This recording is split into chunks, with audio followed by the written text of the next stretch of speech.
Yeah, the warm weather is here, and it is beautiful, by the way. I have to say, all day long, I just kept looking out the window thinking I want to be out there. Throughout the summer months, we can expect that there's going to be more and more people finding either the best pool or the best beach in order to cool down. But as many places face lifeguard shortages, it's important that parents and children know what to do to keep themselves safe. So Brandon Simmons joins us from Edgewater Beach. Brandon, first let's talk about the shortages that we're seeing really all across beaches right now.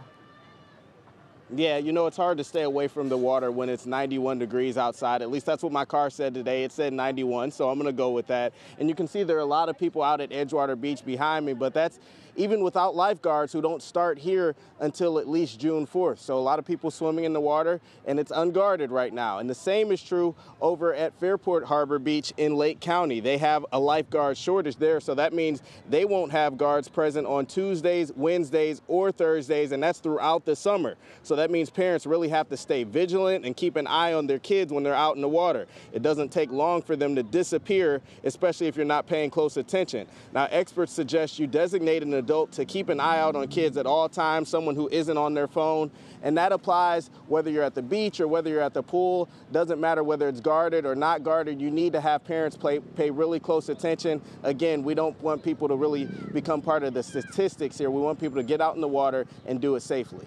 Obviously, before you hit the water, you should be prepared. That means taking swimming lessons, knowing the basics and all of that. Are there any stats that show how many people are prepared to be in the water? Yeah, the last survey we have from the American Red Cross, they said 80% of people believe that they know how to swim, believe they have the skills necessary. However, when they were actually put to the test, it turns out that only about 56% of them actually had the skills necessary. So that gap is really the most dangerous portion, those people who think they have the skills, but they really don't. And that stat is even worse for kids. Experts say that you really need to know at least a couple basic skills before you head out into the water. Rolling over and floating on your back, being able to just float by yourself until someone's able to come and help you.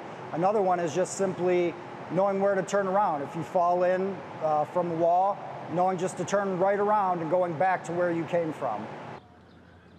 And of course, it's never too late for people to learn how to swim. You can go over to swim schools like Goldfish, which is where we talk to experts there, or even check with your city's rec department or even the YMCA. It's one of the most important life skills that any person can have. Now, we do know that the stats say 10 people in the U.S. die from drowning every year, and we know that a lot of those can be prevented. Obviously, if you have the skills necessary, you can really help keep yourself, keep your kids safe. But vigilance is really the big one right now, especially as we're facing these lifeguard shortages. Yeah, it's never too late to start a swim lesson. Yeah, I want to double check that stat. You said 10 people a year. Is that right? I'm sorry, incorrect. That. If I said that, that's my mistake. It's 10 every day. Okay, so daily we're seeing 10 people die every single day. So thank you for catching that for me, because that is an important statistic for people to pay attention to. Yeah, I thought when I heard it that had to be low, and it's alarming that there are 10 people every single day that drown.